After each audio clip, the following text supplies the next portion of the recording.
In the movies, the hacker is always a single person in a dark basement, wearing a hoodie and screaming, I'm in.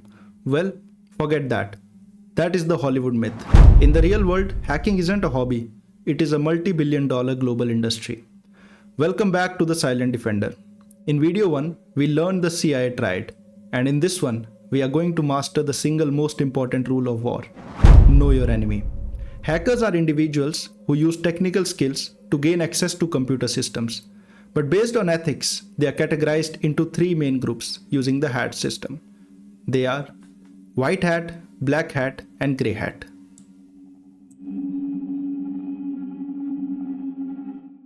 First, we have the white hats. These are the good guys. They are ethical hackers who always have legal permission to attack a system. Let's say you own a website and you are not sure if it is secure.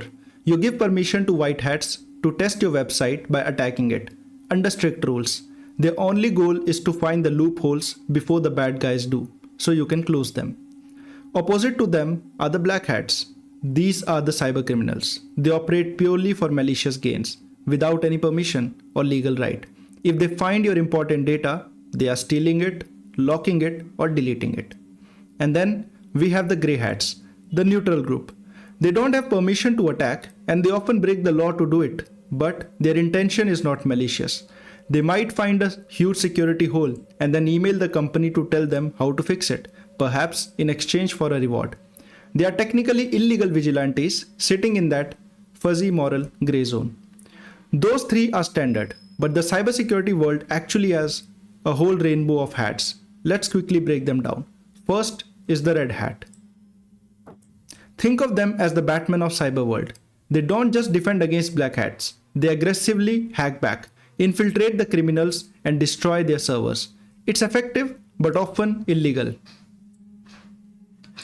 Then we have the green hat. These are eager learners. They don't have the skills yet, but they are obsessed with studying, asking questions on forums, and trying to level up.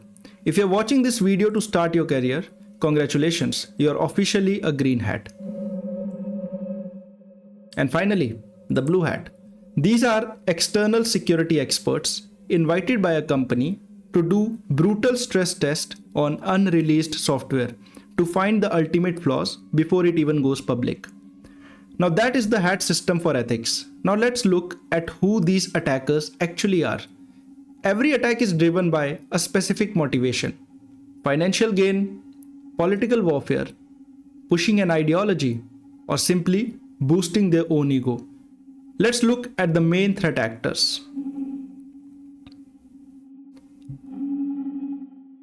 First, we have the script kiddies. This sounds insulting because it is. These are low-skilled attackers, often teenagers, who have no original coding knowledge. They don't write malware, they just download pre-made scripts and hacking tools online and run them against random targets. Their motivation is mostly thrill-seeking or boosting their ego. Let's understand this with an example. In September 2022, Rockstar Games suffered a major breach. A teenage member of the Lapsus hacking group used simple social engineering to leak early development footage and source code for the GTA 6. I have linked the BBC breakdown of this hack in the description below. Next are the Hacktivists. It's a mix of hacking and activism. They are motivated purely by ideology, promoting a political or a social cause.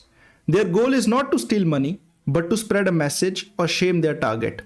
You might have heard of the group Anonymous, the global mascot for this. In 2022, amidst the Russia-Ukraine war, Anonymous declared cyber war on Russia, hacking the Ministry of Defense database and multiple TV channels to show pro-Ukraine content. You can read the full Guardian report on that below.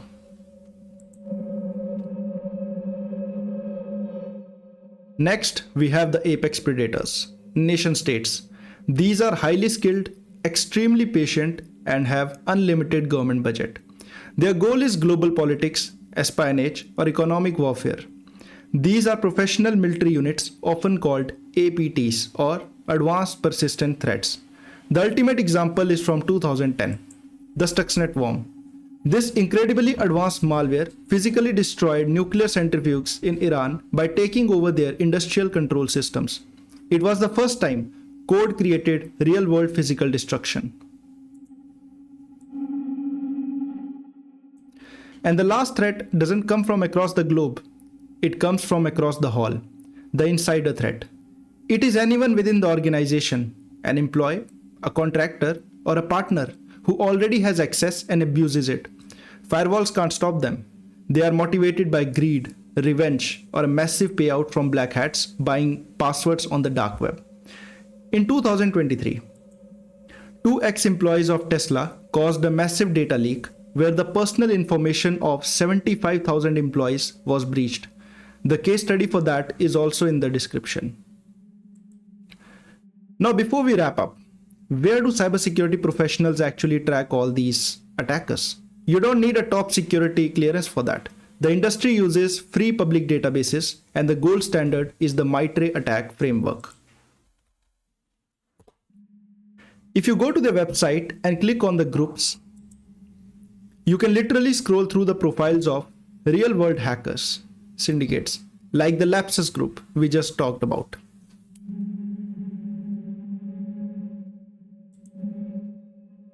It reads like a villain encyclopedia, showing who they target and the exact digital weapons they use to break in. I highly recommend exploring the link below after this video. Now you officially know your enemy. We have moved beyond the Hollywood myth. Now, when you see a cyber attack in the news, you can instantly profile the attacker. If a hospital gets locked with ransomware, you know it is a greedy black hat. If a power grid goes down, it is likely a nation state.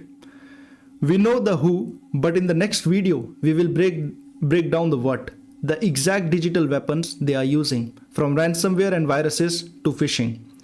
Like, share and subscribe to secure your feed, and I'll see you in the next video. Keep defending.